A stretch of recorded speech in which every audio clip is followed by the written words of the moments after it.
kelionė prasidėjo. Mes dabar esame Austrijoje. Atvykome į miestelį Regensburg.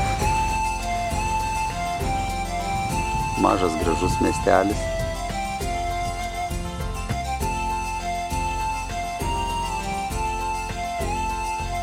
Šiandien pirmadienis. Muziejus nedirba. Tie baroko stiliaus rūmai tarnavo kaip Austrijos aristokratų vasaros rezidencija,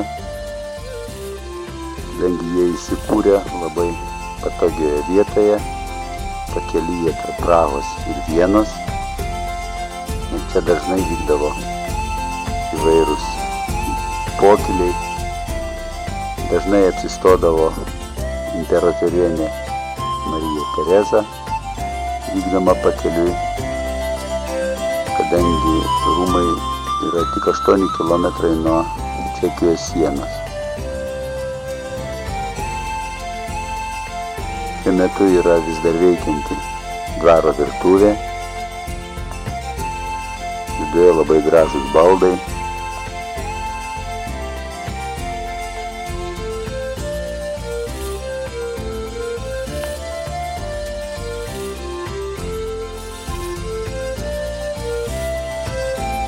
Taip pat veikia imperatorienės Marijos Terezos kafė salonas. O čia pats Regensburgo miestelis, nei gyvos dvasios.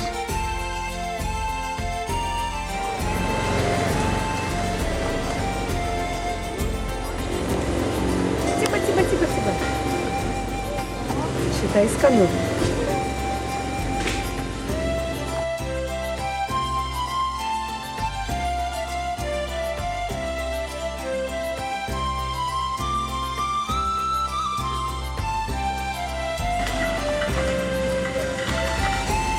Šitas netoli Regensburgo esantis gamtos parkas, skirtas daugiausia vaikams. Čia naminiai gyvuliukai, ožkos, avys.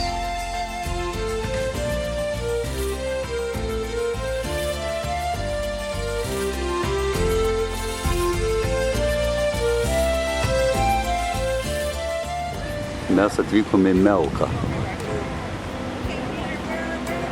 Labai graži vieta. Moterų benediktinių vienuolyno ansamblis.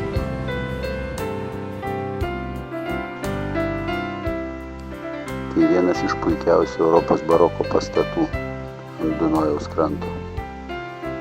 Randasi pusiaukelėje tarp Vienos ir Linco. Vienuolyną pradėjo statyti benediktinų vienuoliai 1809 metais. Hercogas Leopoldas II kūrė vienuolyną, pastatė mauzoliejų airių princui, kuris buvo mirtinai nukankintas Jeruzalėje. 15 amžiuje buvo viena iš turtingiausių katalikų bažnyčios abatijų.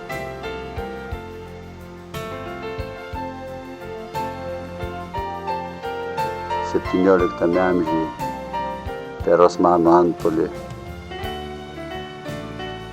vienuolynas buvo apsiaustas, bet taip ir nepavyko jo užimti.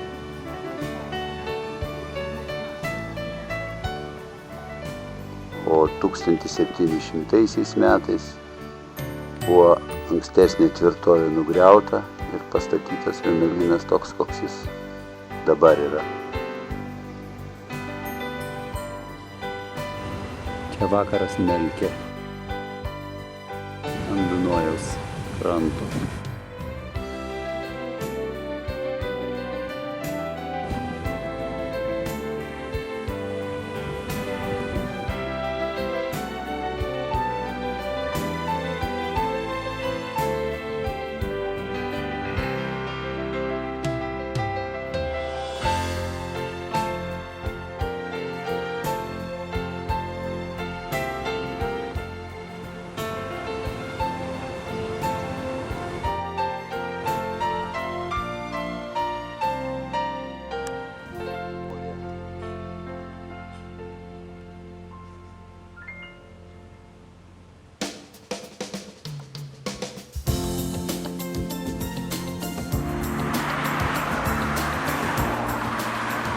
Vykstame link Hallstato, vienas iš gražiausių Austrijos vietovių.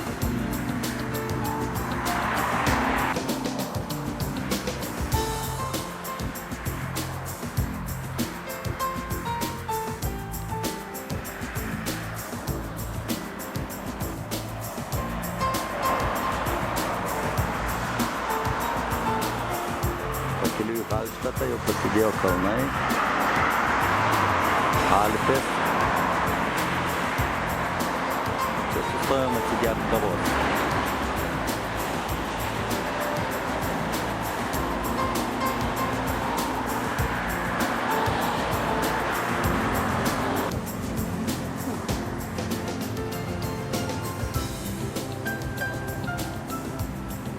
Mes pakeliui į Hallstatą.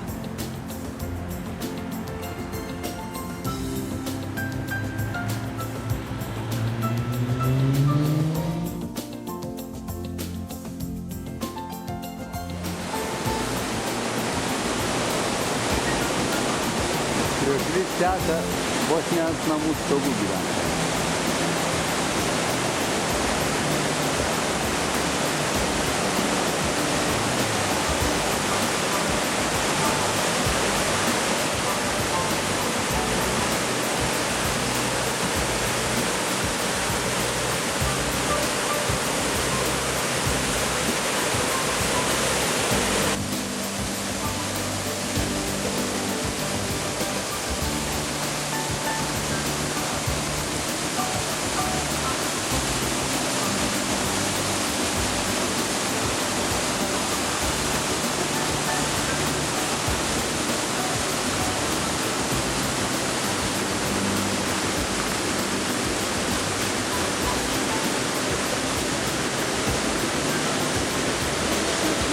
Kaip atleidai ten?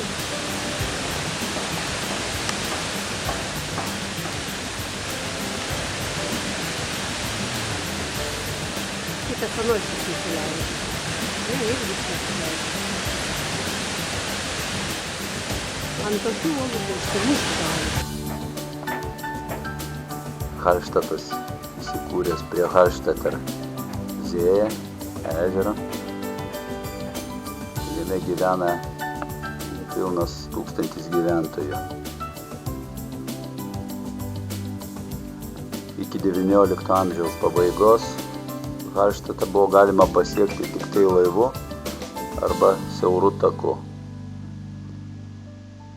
Tarp ežero ir kalnų žemės buvo labai nedaug ir buvo išnaudojamas kiekvienas laisvas priėjimas prie ežero.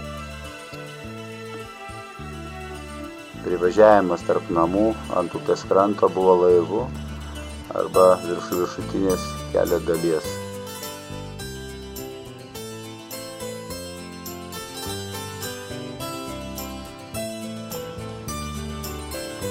Paparčiai čia jo.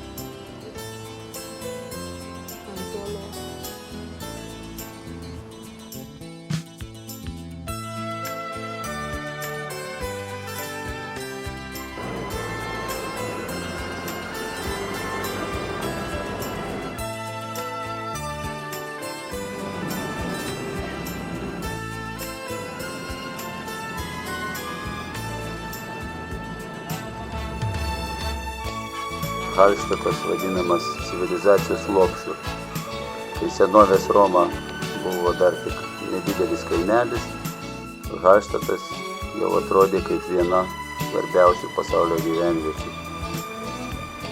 Ir laikotarpis nuo 800 iki 400 metų prieš Kristų yra žinomas kaip Hallstato periodas. Aplinkiniuose kalnuose druska buvo pradėta kasti prieš maždaug 3000 metų prieš Kristų. O pirmame tūkstantmetyje prieš Kristų Hallstato druska jau buvo aprūpinama didelė Europos dalis nuo Baltijos iki Viduržemio jūros. Taip kad gali būti ir mūsų protėviai vartojo druską šio regiono.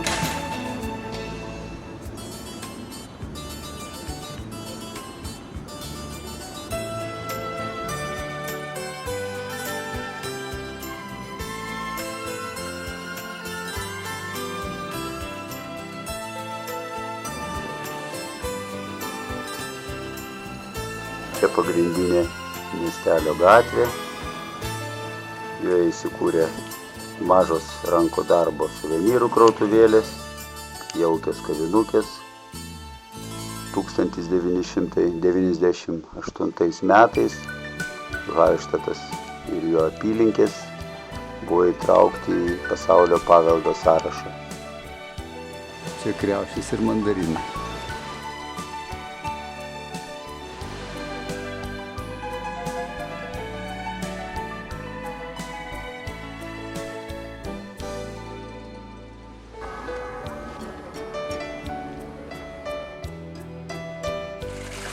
Skanus vanduo.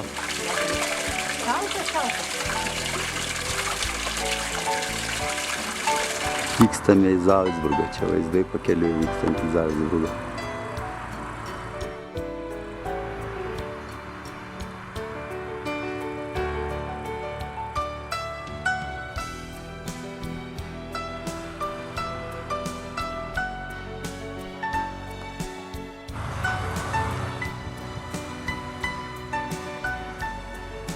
Viename klonyje 3 bažnyčios.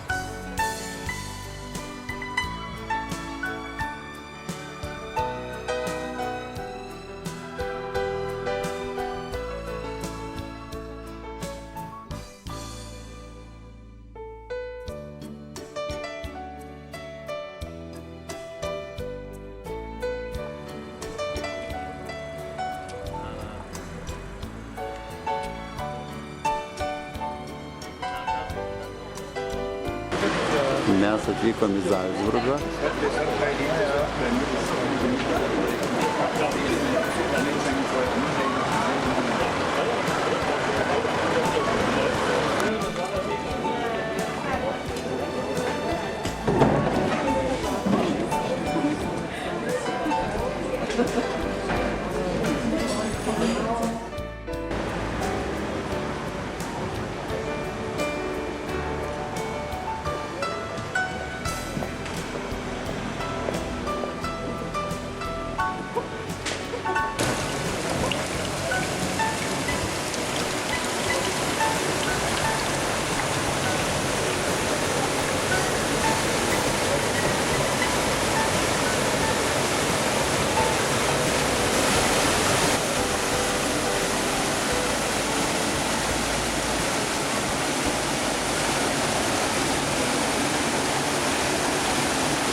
Tai yra Zalcburgo Šventojo Petro bažnyčia, pastatyta vyskupo Šventojo Ruperto iniciatyva 7 amžiaus pabaigoje.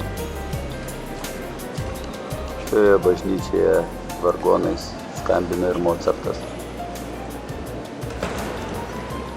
Antro pasaulinio karo metu bažnyčia buvo sugriauta, paskui ją perstatė ir dabar ji turi jau naują veidą.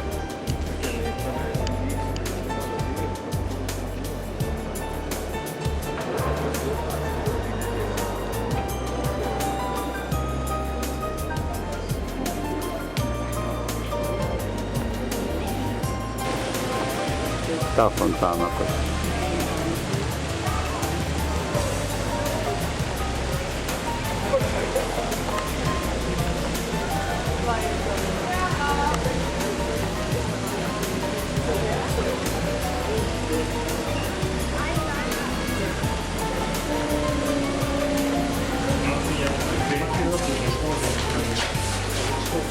Fette con il portomolo. È un'altra squadra, va, non andiamo a fare.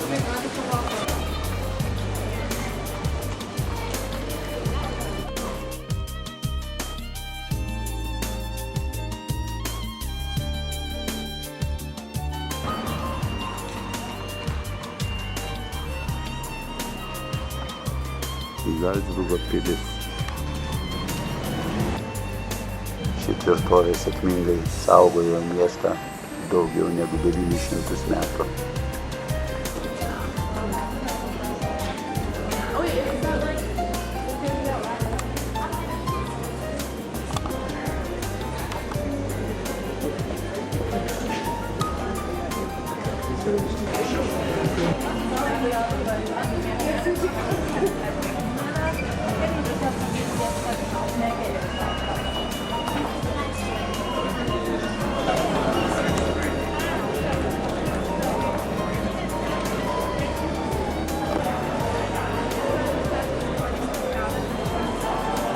Čia Mocarto namas gimtasis.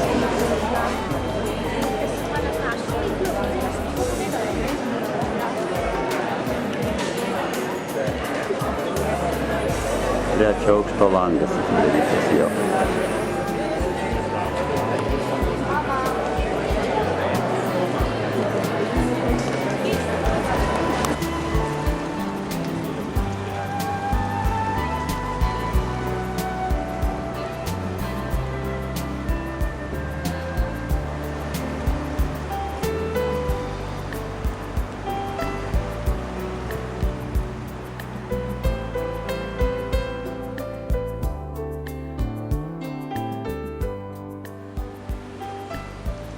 Zalcburgas išsidėstęs prie Zalcacho upės.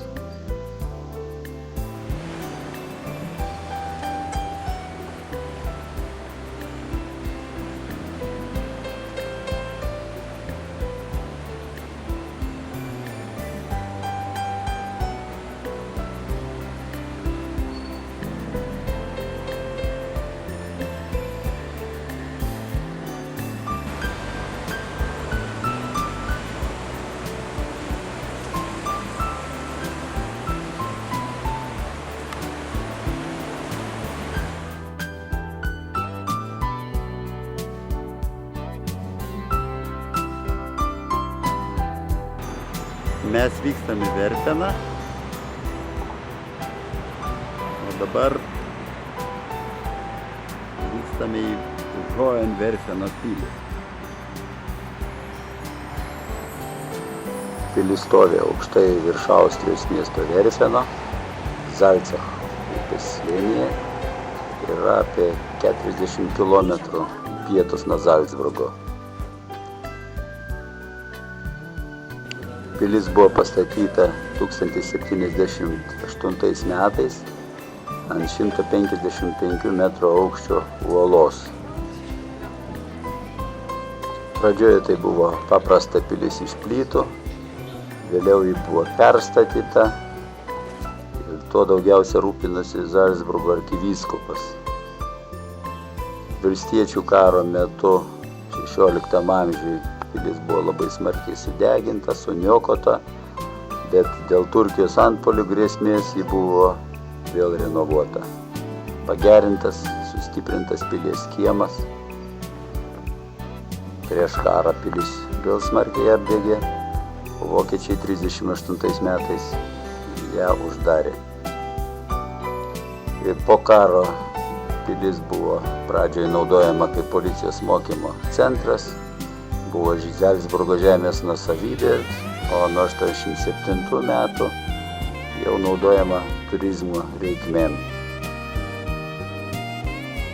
Kelis šimtmečius pilyje buvo kalėjimas, turėjo gan grėsmingą reputaciją, nes daugelis žmonių čia kalėjo nežmoniškomis sąlygomis. Dabar čia veikia Sakalinas ir kasdien vyksta įvairių plėšriųjų paukščių pasirodymai. Čia skraidančių sakalų pasirodymas.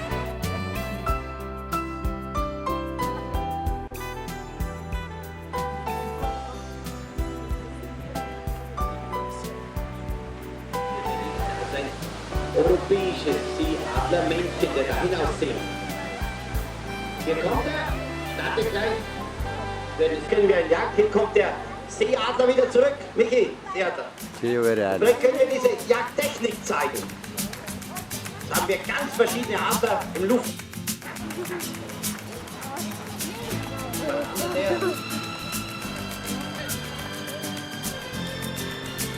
Taucht er ein, das geht ab, hier die Gas, das ist völlig nass. Also typisch Seeadler, das macht er auch im Winter und kann mit nassem Gefieder sofort wieder flugfähig sein, also wieder starten, hebt wieder ab. Würde das der Kaiseradler oder der Steinadler. Kempingas, kuriame mes buvom apsistoję.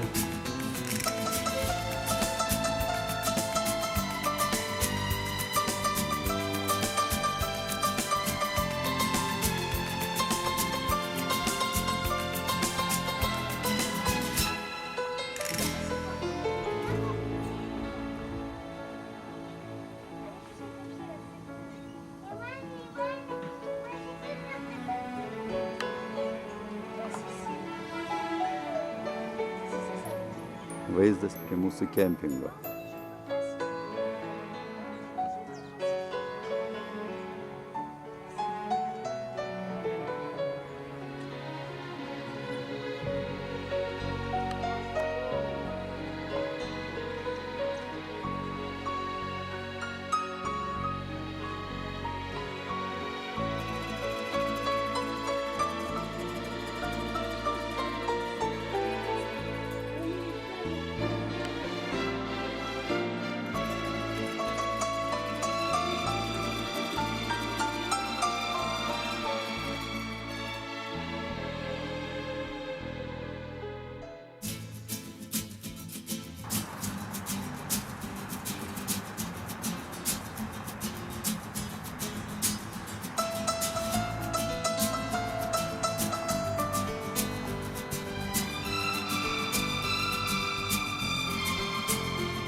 Atvykome ledo urvą.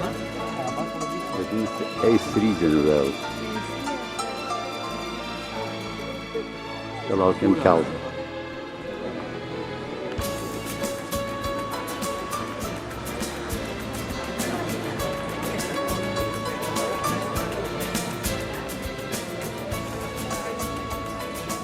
Lipsime į pačią kalno viršūnę.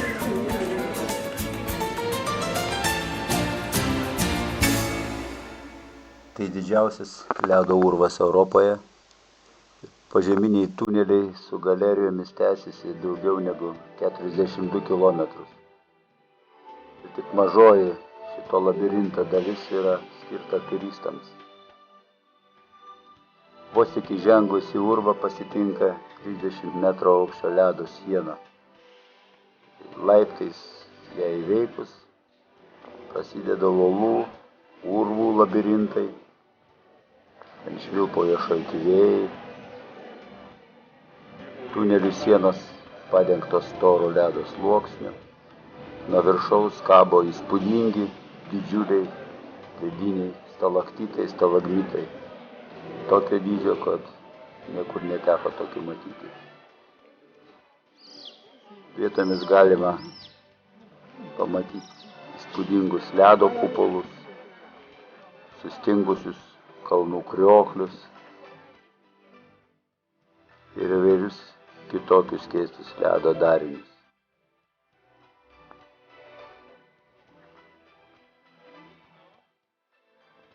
Kadangi urvuose nuolat cirkuliuoja šalti vėjai, ledas taip pat sustingsta įvairiausiais pavidalais.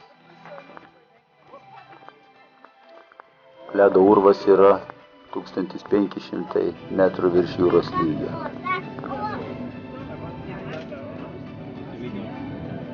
Leidžiamės žemyn.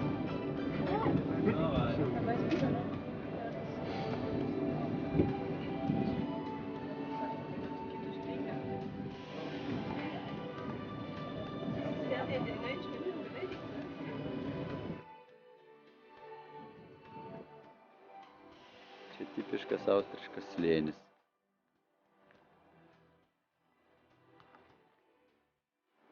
Tarp kalnų.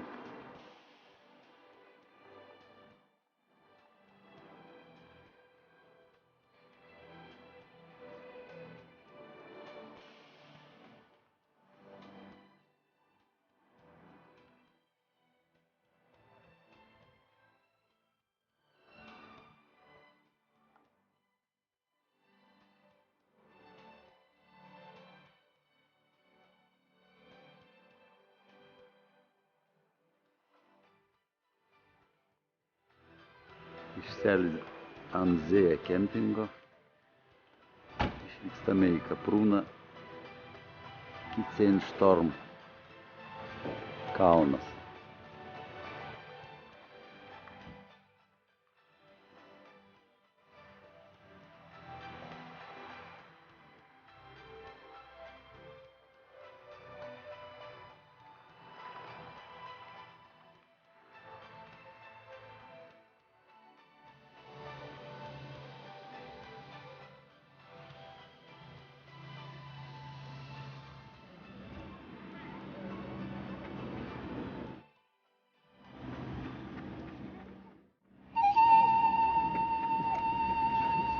Išsikėlėme į Kitzsteinhorn kalną.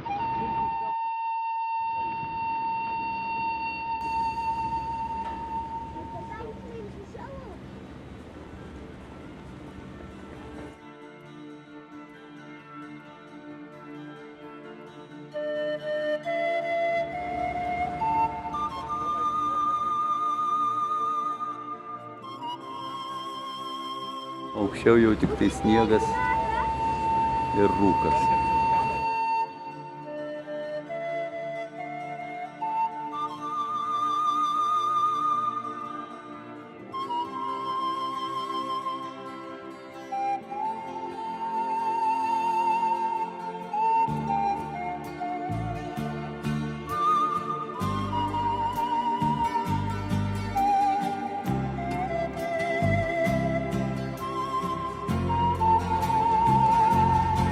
Pradėjo lyti.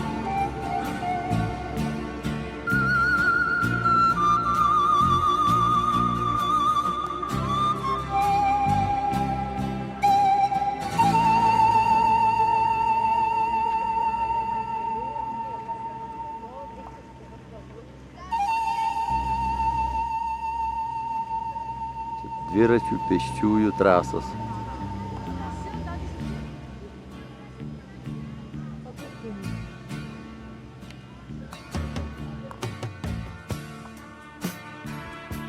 Čia kalnų gėlytės.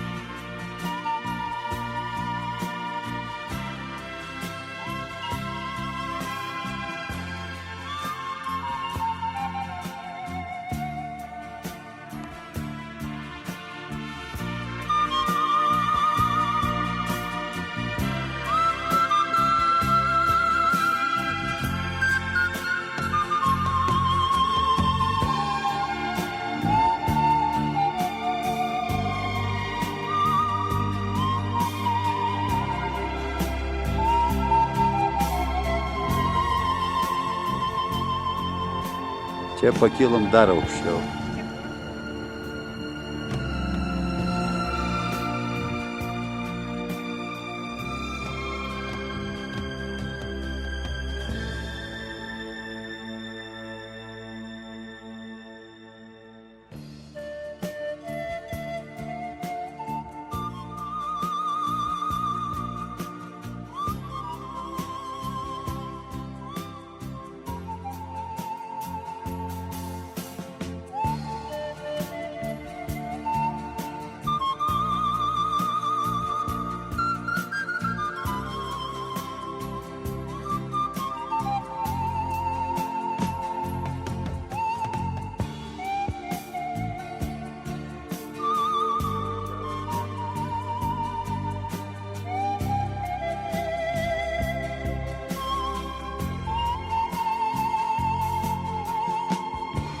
Toliau lipti nebėra lyg ir prasmės, nes jau ten rūkas.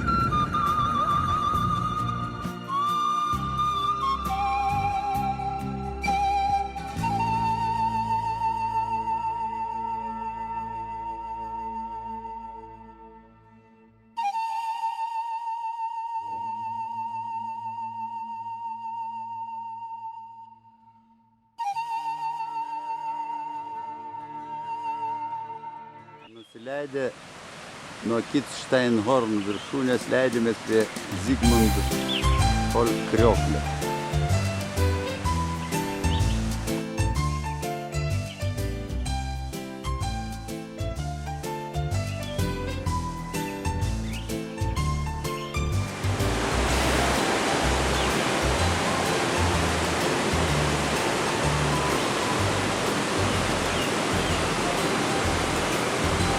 Mes pakeliui prie krioklio.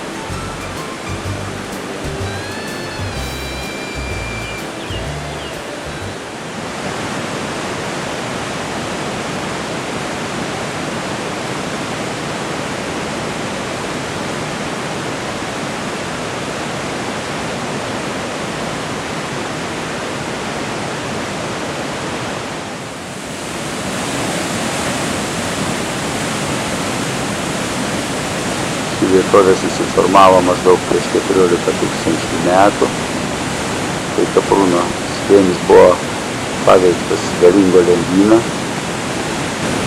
ir upė tekėjo lėtai žemyn į slėnį, o ledynas raižė Klinčių, Skalūnų, Žėručio uolas. Ištirpus ledynui liko gili vaga ir taip susiformavo Zygmunt krioklys.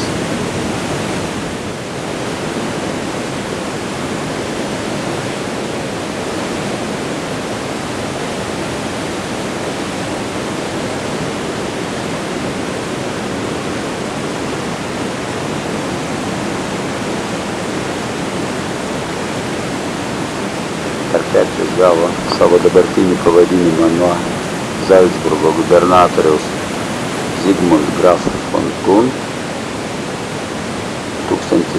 1893 metais buvo įrengti mediniai laiptai ir tarpeklis buvo pradėtas lankyti.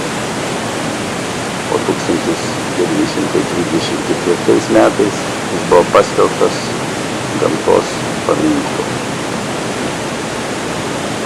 Maksimalus tarpeklio gylis sudaro 32 metrus, ilgis 320 metrų.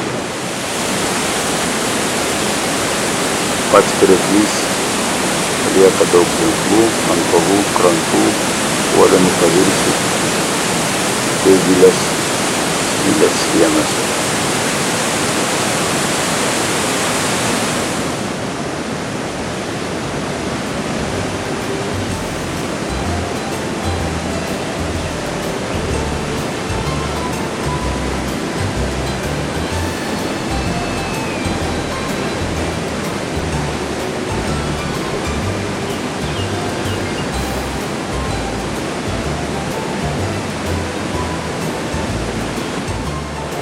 Čia veidas, kurį reikėtų žiūrėti.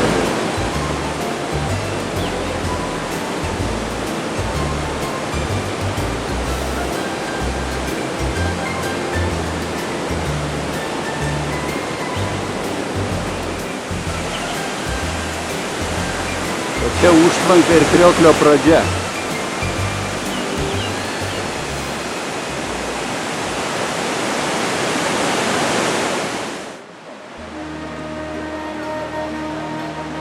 Čia Klamezėje, kur prasideda Zygmunt krioklys.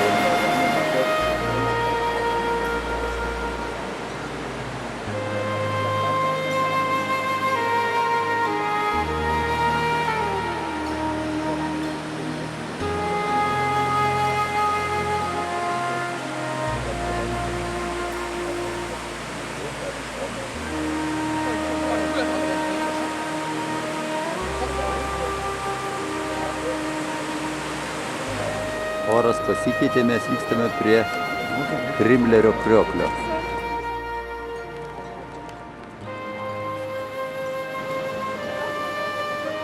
Krioklio aukštis 380 metrų. Pats didžiausias krioklys Europoje.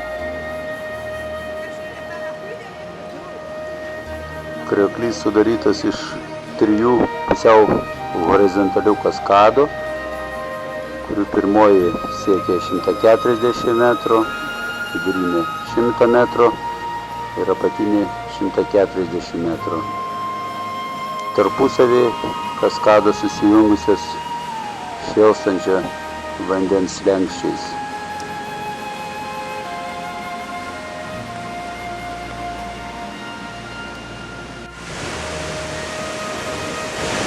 Čia mažasis kriokliukas Rimlerio, kurių čia yra labai daug.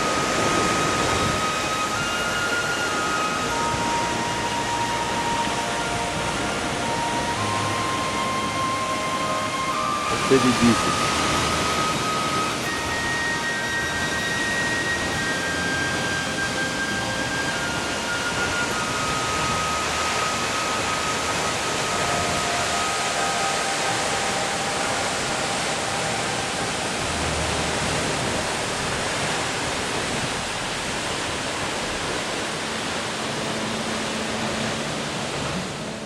Medžiai čia bando išgyventi bet kokią kainą.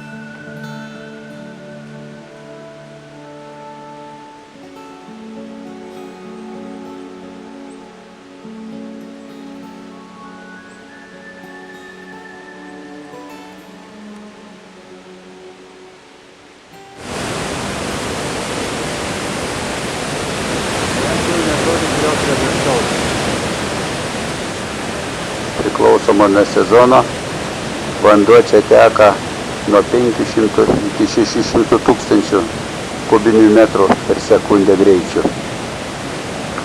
Žiemą krioklys sustingsta, o virš Krimlio kaimo kalnų šlaitais slidinėja slidininkai.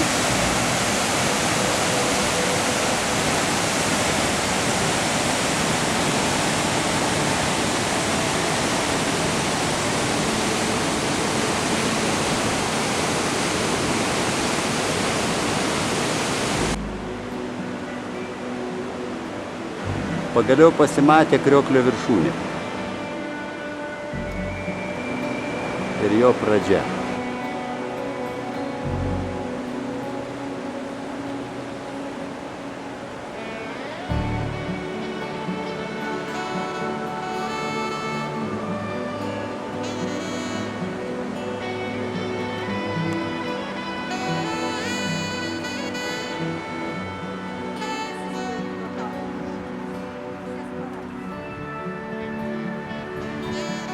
Mes pakeliui į Vaducą, Lichtenšteiną.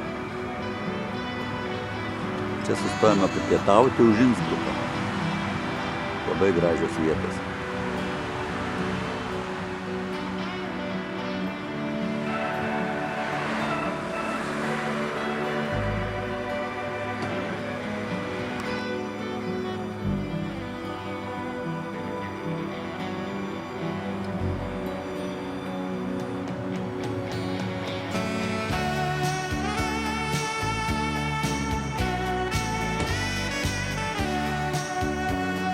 Į Lichtenšteiną.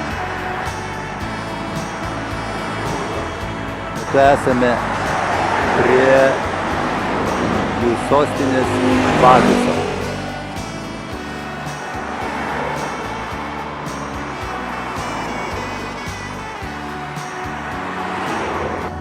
Vaduco pilis pastatyta 14 amžiuje. Čia buvo Vaduco grafų rezidencija.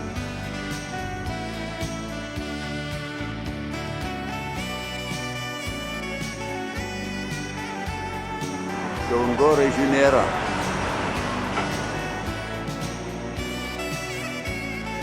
Lichtenšteinas yra konstitucinė monarchija, valdoma Lichtenšteino kunigaikščio Hanso Adamo II, kuris įvardijo savo sūnų pavaduotoju. senų mašinų matyti neteko. Lichtenšteino plotas sudaro 146 kvadratinius kilometrus.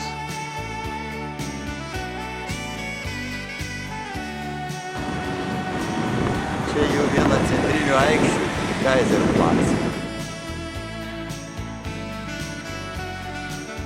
Aikštė tai pavadinta Peterio Kaiserio, Lichtenšteine gimusio politiko garbei. Tai buvo istorikas ir pedagogas, gimęs 18 amžiuje ir daug nuveikęs Lichtenšteino labui. Dabar šitoje aikštėje įsikūrė įvairūs vyriausybiniai pastatai. Kairėje pusėje matom vyriausybės rūmus.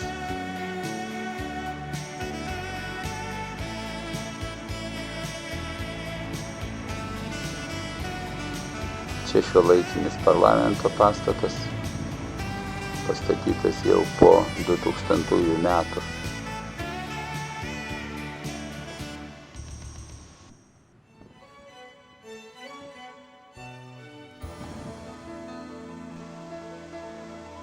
Vyriausybės pastate, kuris buvo pastatytas apie 1900 metus, yra įvairūs valstybiniai parlamento biurai.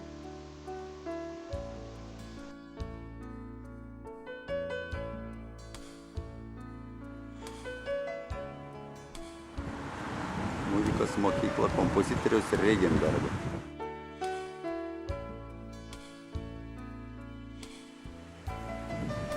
Fontanas.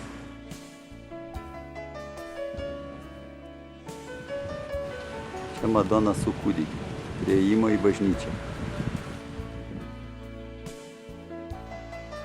Tai neogotikinis pastatas, pastatytas 1873 metais iš smiltainio ir kitų vietinių medžiagų.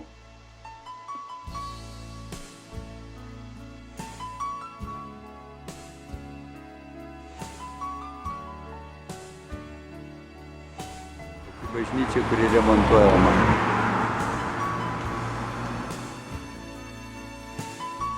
Nuo 1997 metų Švento Florijono bažnyčia, vadinama katedra.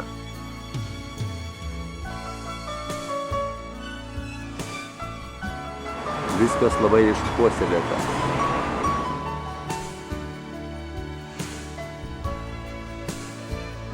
Šalis neturi skolų ir 2005 metų statistikos duomenimis BVP vienam gyventojui buvo didžiausias pasaulyje.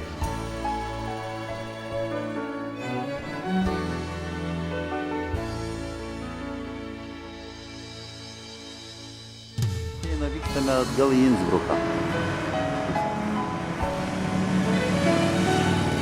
O čia jau pasienio miestelis Austrijoje. Miestelis vadinasi Feldkirch.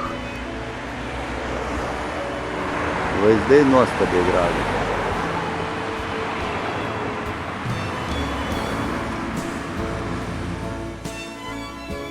Rytą atsikėlėme. Kempinge, miestelis Tamsas, kempingas Eichenwald. Labai geras kempingas. Veikia ištisus metus, labai gerai išdėstytas.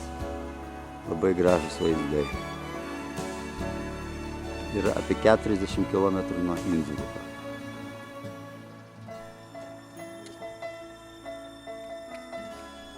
Čia pats Tamso miestelis.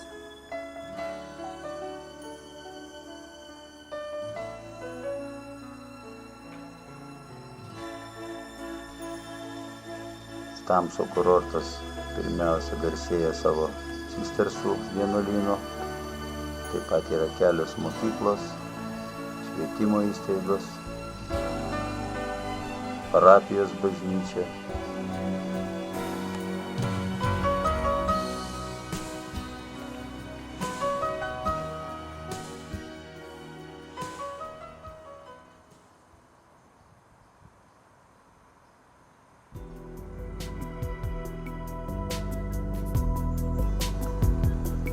Čia Tamsų vienuolyno ansamblis.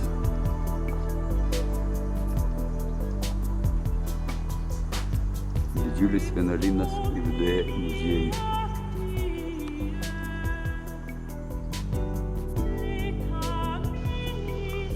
Cistersai tai katalikų vienuolių ordinas, įkurtas 11 amžiuje Prancūzijoje, Benediktinų ordino šaka. Jie kritikavo benediktinus už puikybę, prabangą, buvo dar darbštesni, dar atkakliau dirbo paprastą fizinį darbą ir greitai taip pat praturtėjo. Labai plačiai plėtojo savo veiklą kryžiaus karų metu ir tapo vienu įtakingiausių Europos ordinų.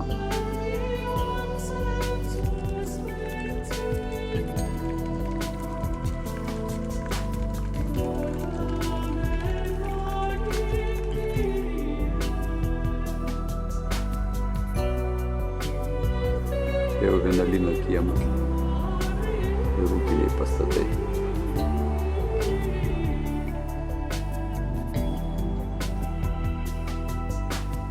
Čia oranžerija.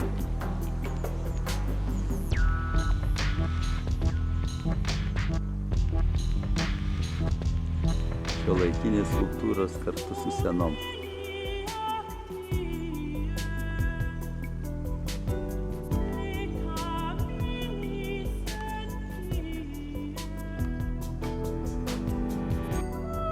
O čia yra aiškiai besimeldžianti vienuolė.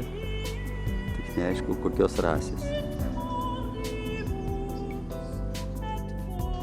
Vienuolynas buvo įkurtas 1273 metais ir tada Tamsas tapo viso regiono dvasiniu centru. 16 amžiuje gaisras sunaikino didelę dalį vienuolyno komplekso. 17 amžiuje baroko stiliaus bažnyčia buvo pertvarkyta.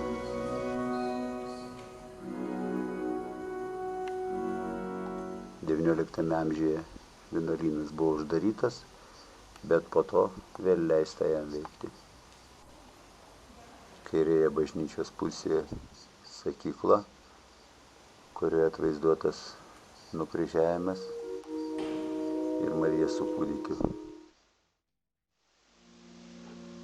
Tik įėjus į bažnyčią, priešais dėmesį patraukia labai įdomus vaizdas, kurio niekur kitur nėra tekę matyti.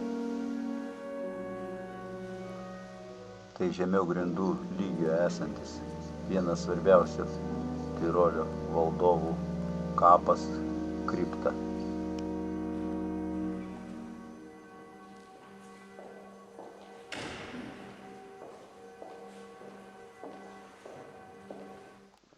Dievo motinos abatijos bažnyčia buvo pašventinta 1284 metais. Iš pradžių buvo romaninio stiliaus bazilika, o 1733 metais buvo atstatyta baroko stiliumi.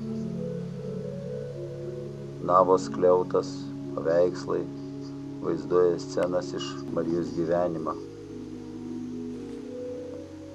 Ankstyvo baroko altoriai išdrožti iš medžio.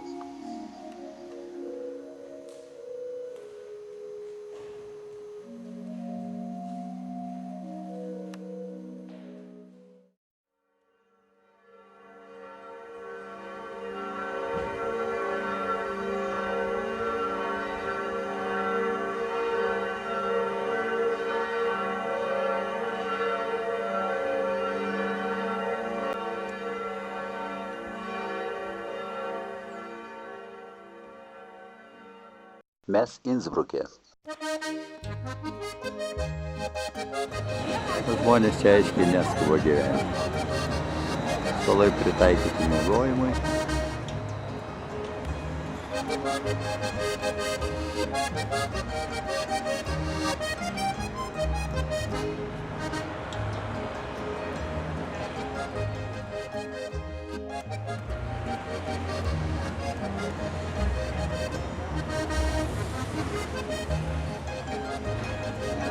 galima užkasti.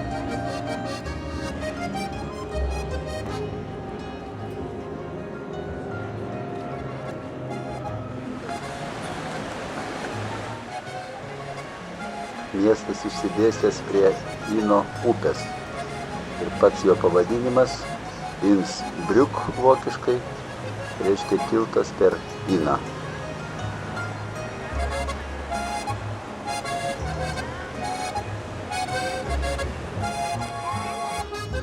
Čia Innsbruko senamiestis.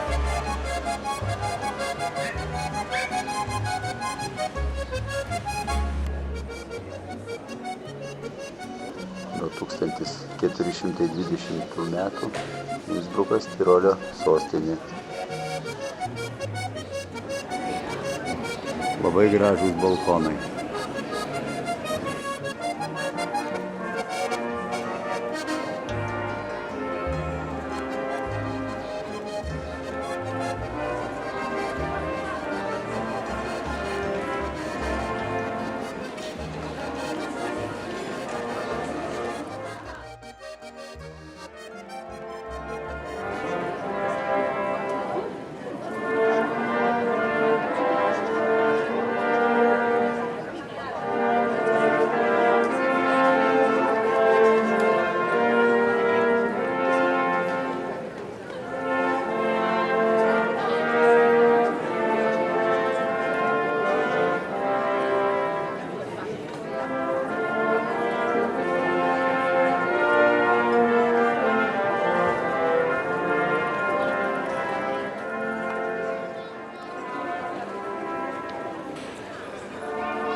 XX amžiaus 4 dešimtmetyje Innsbruko universitete teologiją studijavo daug lietuvių kunigų.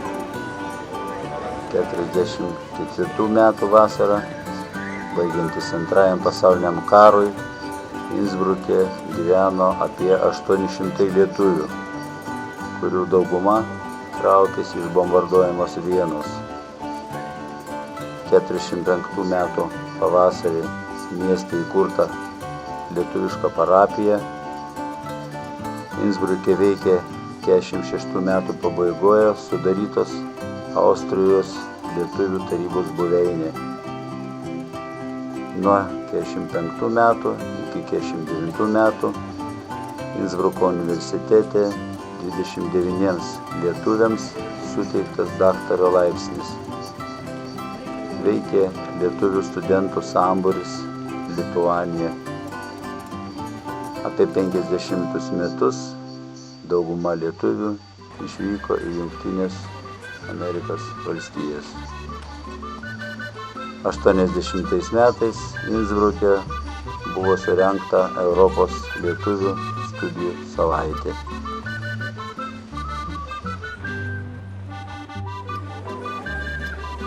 Kaip pats senamiestis. Patys seniausi pastatai.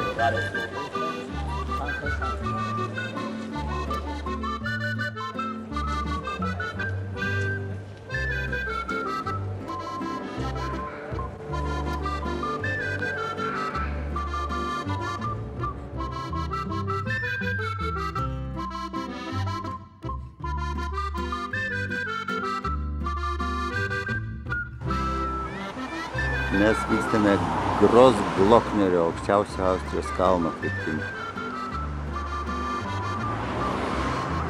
Važiuojame taip vadinamu aukštuoju Alpių keliu. Tai labai gražus kelias. Labai daug turistų.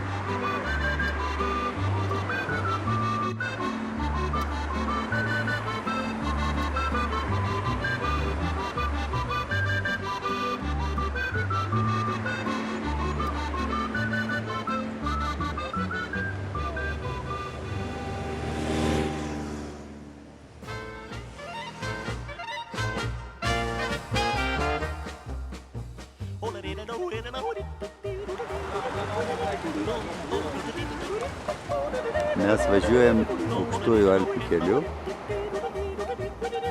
Ir jau matosi Grosgloknerio kalnas.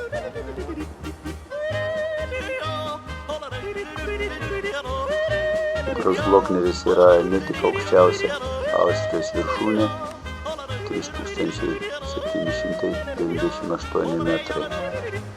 Tai yra ir vienas aukščiausių Rytų Alpių kalnų.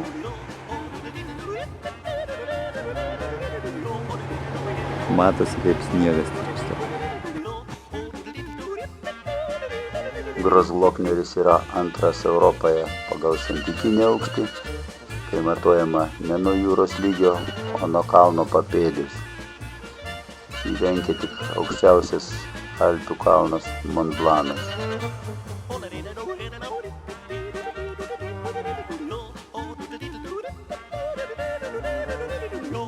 Esame jau aukščiausiame taške, kiek galima davažiuoti su mašina. O toliau jau kelia keltas.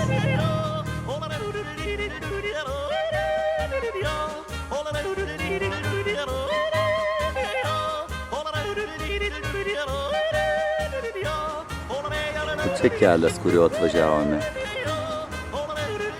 Dar teks nusileisti.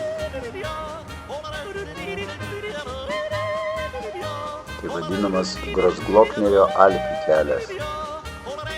Oficialiai.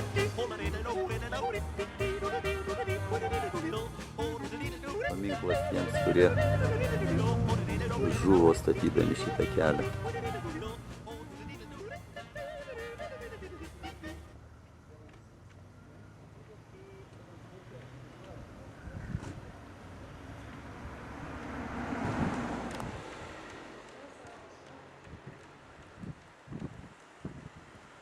Čia pat jų pavardės.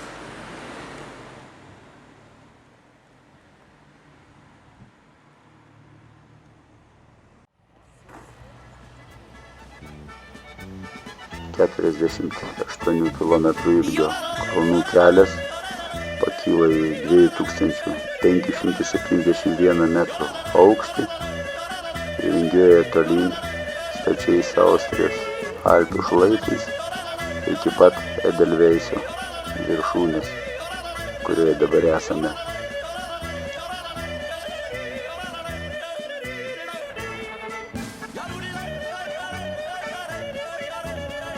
Čia kalnų šeimininkas.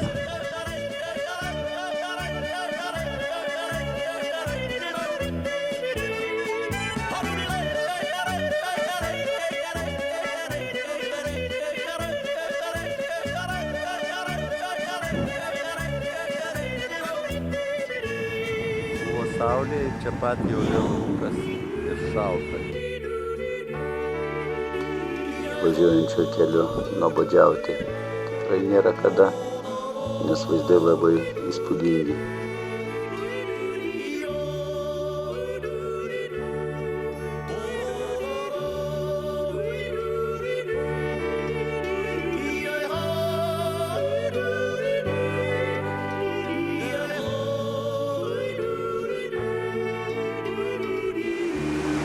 Atvykome į Lichtenšteino tarpeklį. Prie Sankt Johano miesto.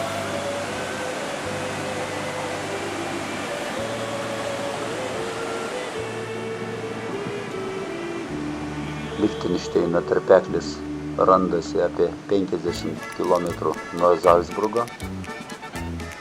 Tarpeklio sienų aukštis siekia net 300 metrų, o ilgis 4 kilometrus.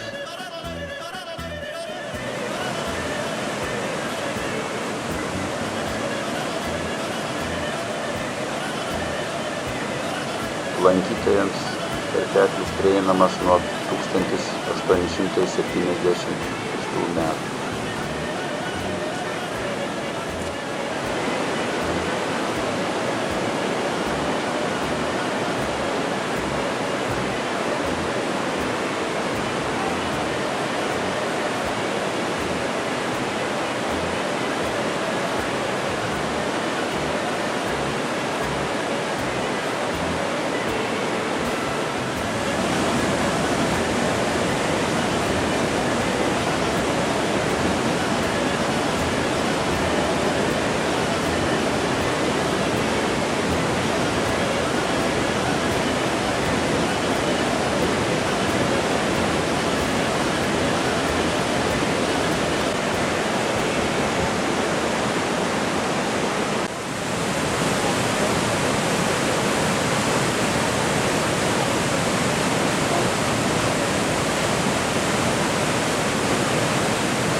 Pagaliau einam gilin į tarpeklį, vis gilin ir gilin.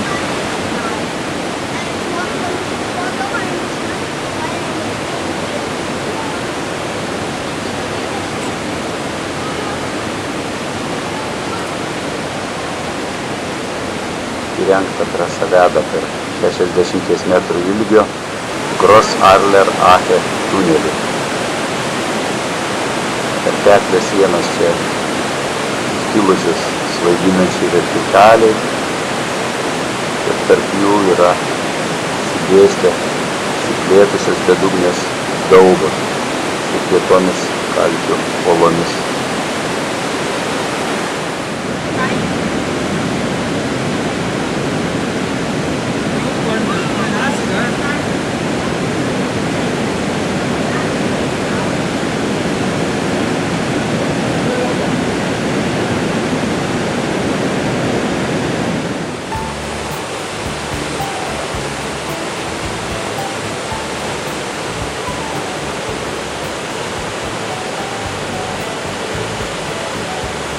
Šis giliausias Austrijos tarpeklis buvo atrastas 1875 metais kunigaikščio Johano II von Lichtensteino. Johanas II, Lichtensteino princas, buvo viena iš seniausių ir labiausiai garsių Austrijos valdančiųjų šeimų atžala. Jis gerbė savo pavaldinius kaip kilnus valdovas, didelis geradarys.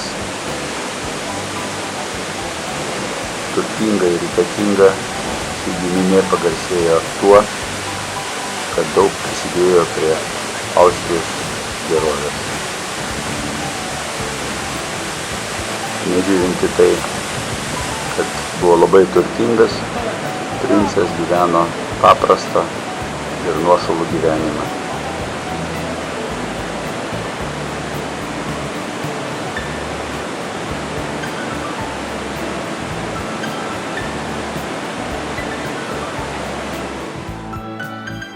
Mes jau pasiekėme Slovėniją.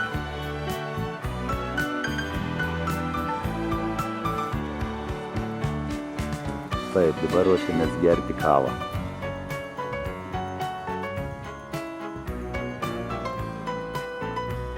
Pienas dar austriškas.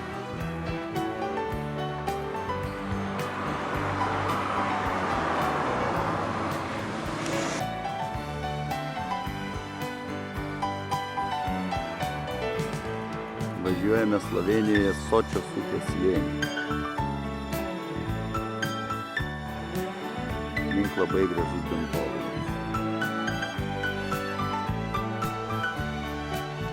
Tai vienas didžiausių Europoje Triglovo nacionalinis parkas, kurio 85 hektarų teritorijoje prasideda sraunios Slovėnijos upės Sava ir Sočia bei 7 ežerų slėnis.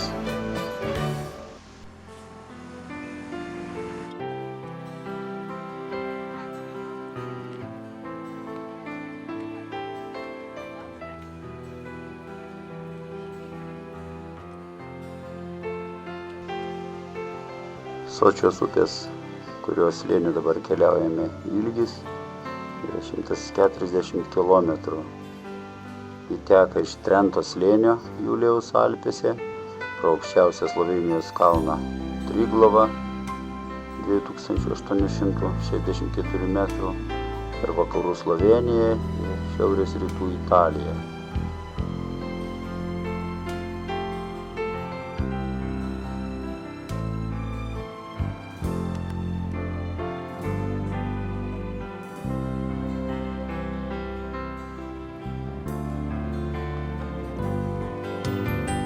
Sočios upė visiškai išdžiūvusi.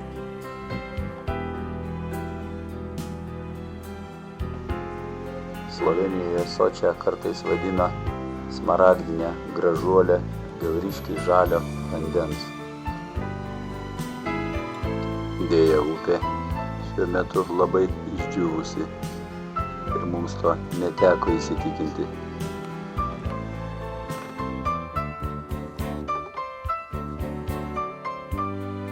Viršič. Pas Viršič yra aukščiausia perėja Slovėnijoje. Taip pat didžiausia rytų Julijaus Alpėse, šalia Slovėnijos, Italijos, Austrijos sienos. Kelią tiesė rusų karo belaisviai 1915 metais ir šiaurinėje kelio pusėje, maždaug 1200 metrų aukštyje, yra Rusijos stačiatikių koplyčia, kurią pastatė karo belaisviai paminėti savo draugams žuvusiems per kelių tiesimą.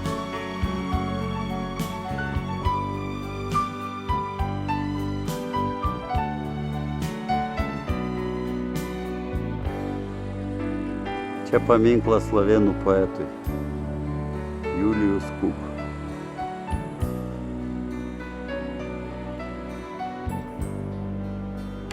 Buvo valstietis, kuris tyrinėjo Alpes ir vaikščiojo kartu su ekspedicijom.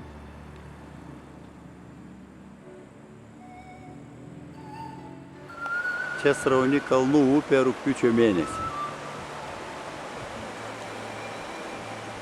Sočios upėje gyvena unikali upėtakių rūšis marmurinis upėtakis.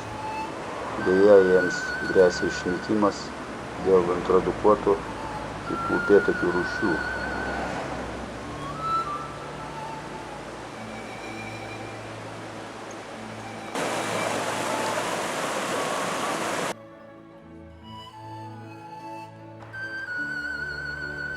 Paminklas austrų-vengrų kariams žuvusiems 17 metais Pirmajam pasauliniam kare.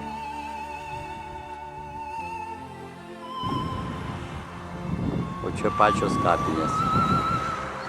Užrašų, pavardžių, lentelių nebelikė nieko.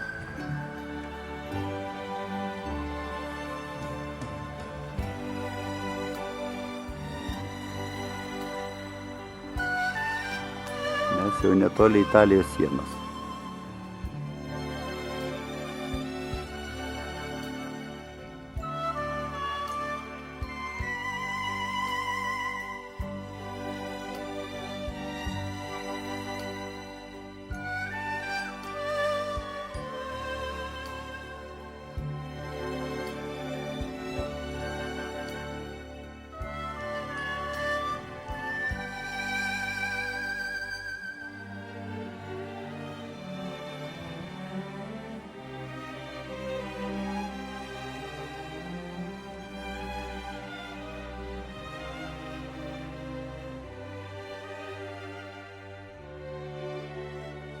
Čia paminklas austrų kariams, kurie pasipriešino Napoleono kariuomenei ir gynė fortą, kol žuvo.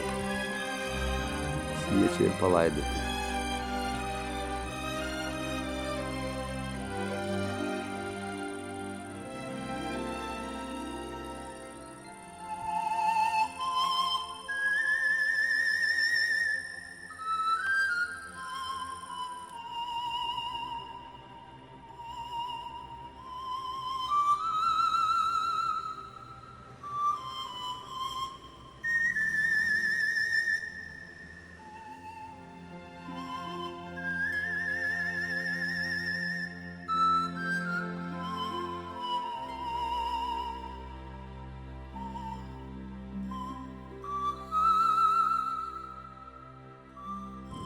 Kalnų ežeras Italijoje.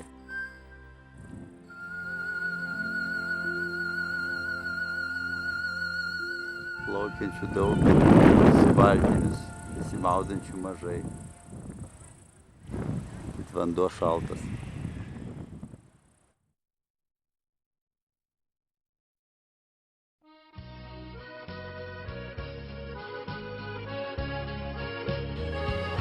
Esame prie Bledo ežero.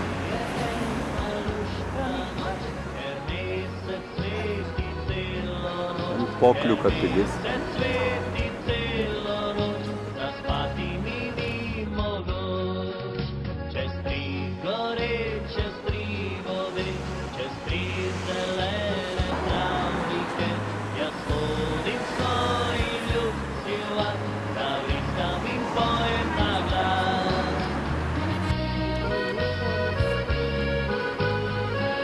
Bledo ežeras iš arti.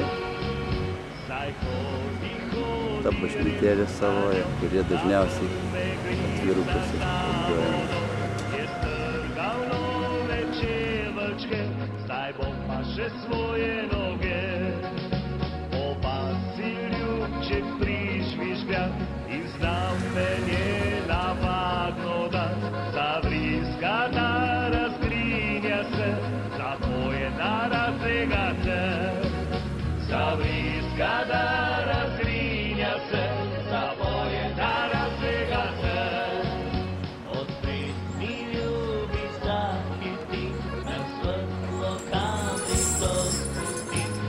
Italai čia gali jaustis kaip namuose.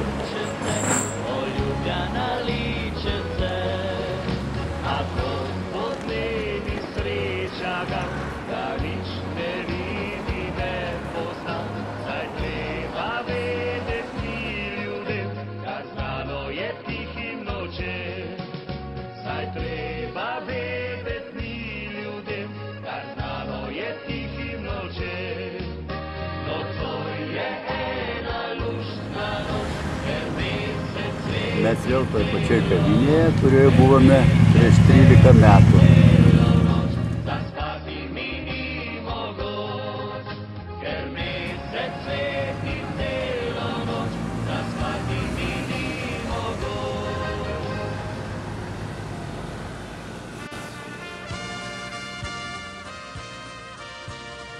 Ir tada buvom tryse.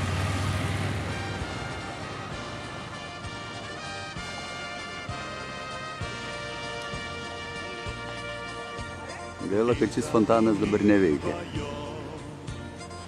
Iš Bledo nuvykome į Vindgarą, Triglovo nacionalinėme parke.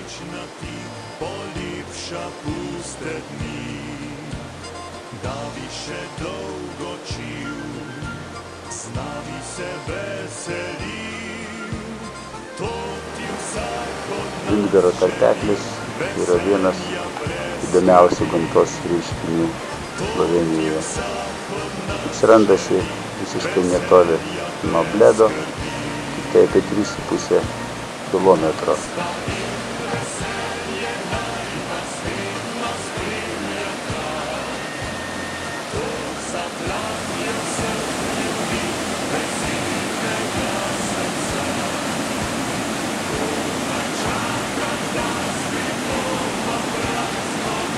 Radovno upė raižo kalkakmenio klodus ir patenka kaskadomis į mažesnius ar gilesnius baseinus. Upėtakiai plaukioja.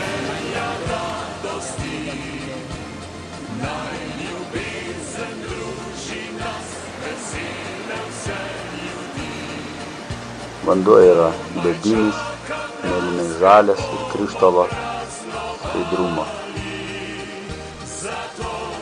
Todėl matome, kiek upėtakių jame. Upėtakiai plaukioja.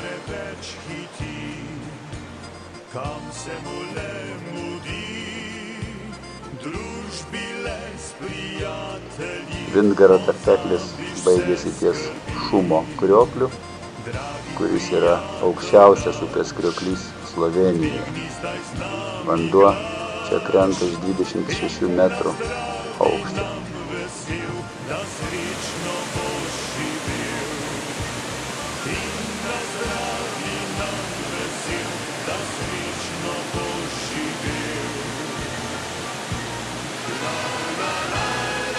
Tai vaizdas iš viršaus.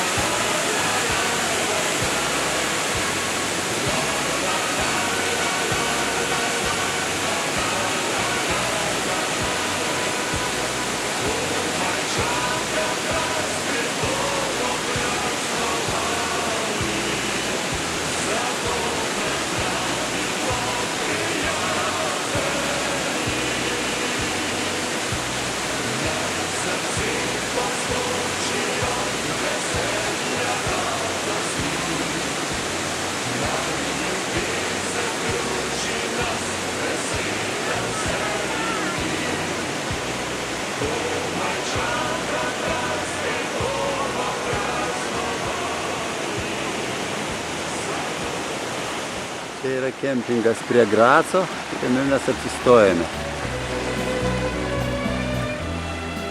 Nuostabus didžiulis baseinas. Labai švarus vanduo.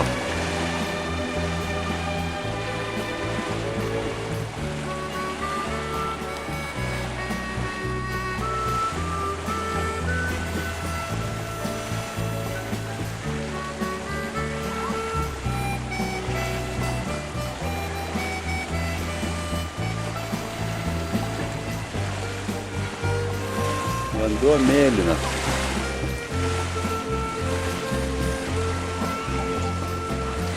Ir keičiamas pastoviai. Čia padarytas tiltelis. Ir dirbtiniai akmenys.